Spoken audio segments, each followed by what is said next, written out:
Hello, this is Dr. Nanette Hoxon from the Altar of Mary. So ngayon, ipapakita ko sa inyo ang bago kong painting. Dito pinapakita ko ang brain. Kasi nga daw ang brain, mag-focus tayo nga sa brain natin. Kasi nga 1% lang daw ang ginagamit ng ating tinatawag na conscious mind. Yung subconscious mind, yun yung mga bagay na yung hindi naman natin sinadya na, kunyari yung mga may nag-uusap, may nagchichismisan, may nag-aaway, may nanonood ng TV, may naghahalakhakan, may nagtetelenovela, may nanonood ng concert, di ba? Sari-sari. Yun ang karamihan na pumapasok sa brain natin. So, this time, alagaan natin, this is an appeal na alagaan na natin ang ating conscious mind. Kasi nandyan ang tinatawag na power, the power of the mind. Dapat tayo ang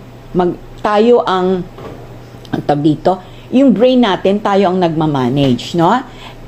Alagaan natin kasi yan ay very powerful. Okay, so, makita niyo sa painting na to ngayon, pag ikaw ay gumagamit na ng power of the mind, marami ka nang nalalaman ng mga bagay-bagay, no? Na, ay parang hindi yan totoo, parang fake yan, parang ito yung totoo. So, nakikita mo na unti-unti hanggang sa makarating ka na sa tamang pag-worship kay God.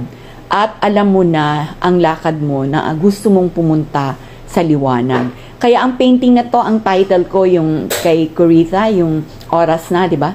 Tayo na sa liwanag, ang takot ay nasa isip lamang. So yan. Ngayon, makita mo ang mga tao ngayon, papunta na sa liwanag. Ganon tayo pag inaalagaan natin ang ating conscious mind. So ngayon, pag alam na natin yon, i-gather din natin ang mga ibang tao na lahat tayo ngayon ay pupunta sa liwanag, no? So, pag ikaw ay nasa liwanag, nakikita mo ang paligid na ginawa ng Diyos at mamahalin mo tulad ng mga animals. Kaya sabi, darating ang panahon na matutulog na tayo with the lions, hindi tayo kakainin. Kasi nga, pinapakain na natin sila, no? Kaya tayo kinakain kasi hindi natin sila inaalagaan.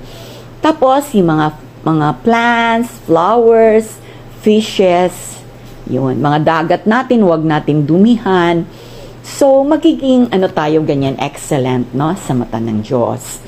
So, yan, darating ang panahon, ang araw, hindi ka, titingnan mo siya ng diretso, hindi ka kasi malalaman mo na ay ikaw ay ilaw. So, marami ka nang malalaman tungkol sa sarili mo. Okay? At magagamit mo na yung tinatawag na power of the mind. Ang labanan po ngayon ay power of the mind, sabi nga nila. At ang labanan ngayon ay energy. Hindi na mag-aaway-away tayo, kundi yung mind power ang gagamitin natin. Kasi nagpo-form yan ng energy.